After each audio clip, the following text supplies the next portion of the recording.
author of a number of books on the period. My particular area of interest is the English court, that is, the royal household. If you want to know more details about me, you can read them in the booklet. For now, I'd like to stress two things that I bring to this course, two aspects of my approach that are only hinted at in my CV. First, as should be obvious by now, I am not English. You can tell that from my accent. I am an American, and that makes a difference. Sometimes not being a true-born subject of the Queen has its disadvantages in my field of study. I'll never forget the one college porter who every day for what seemed like years greeted me at my own college's gates with, "May I help you, sir?" Hint, if you live in England for any length of time, you soon discover that when English people say, "May I help you?" actually helping you is probably the last thing on their minds. But the biggest disadvantage faced by the interloper on someone else's history is all the catching up you have to do. Knowledge which everyone else assumes because it's part of the culture or which everyone is taught from infancy may be a mystery to the newcomer. For example, it took me the longest time to figure out that in Britain, gentlemen do no work. That will be one of the definitions of gentility in this course, and therefore, every time I tried to impress my Oxford supervisors with my American work ethic, I was merely convincing them that I was either very common or very stupid to have to work so hard to learn a history which was to them second nature. But of course, what is a great disadvantage to the student can be turned to great advantage by the scholar and the teacher. First, as a scholar, I bring a different perspective as a non-Briton. There are things I see because of my American take on things that might not be so apparent to a native. Perhaps because I'm not gentle in that strict early modern sense, I do have to work at this professor gig for a living, you'll find in this course that I bring a lot of attention and sympathy to those who were also not gentle, but who did the work that absolved the gentle from having to do it.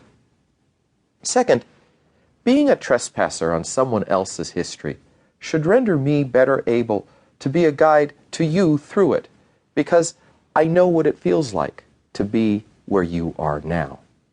Interested, perhaps fascinated by England and the English, but wanting to know more.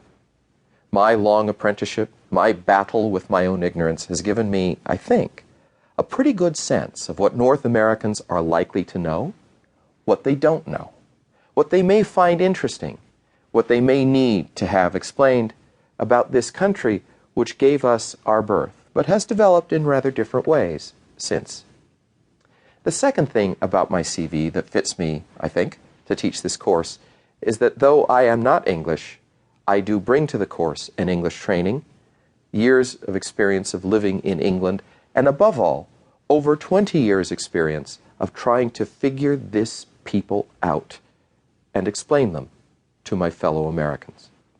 In other words, this is very much a course presented by an American to Americans, both North and South. That tension between my American heart and my English interests has been a fruitful one in my life, and so I hope that it will prove fruitful for you. Now, at this point, someone else, maybe a relative who's less of an Anglophile than you are, who's listening to this and wondering why you bought this series of tapes, might ask, but why should we try? Why should we care? Why is this story important? Having bought these tapes, you probably have some sort of answer for this, maybe a pretty clear notion of why English history, especially during this period, is worth studying. First, it is a terrific story. If you don't know that yet, you will. Second, it's a relevant story. As I indicated, it was during the rule of the Tudors and Stuarts that England experienced a series of civil wars and revolutions, resulting in constitutional monarchy and eventually something approaching democracy. A series of reformations in religion which would lead, eventually, to religious toleration.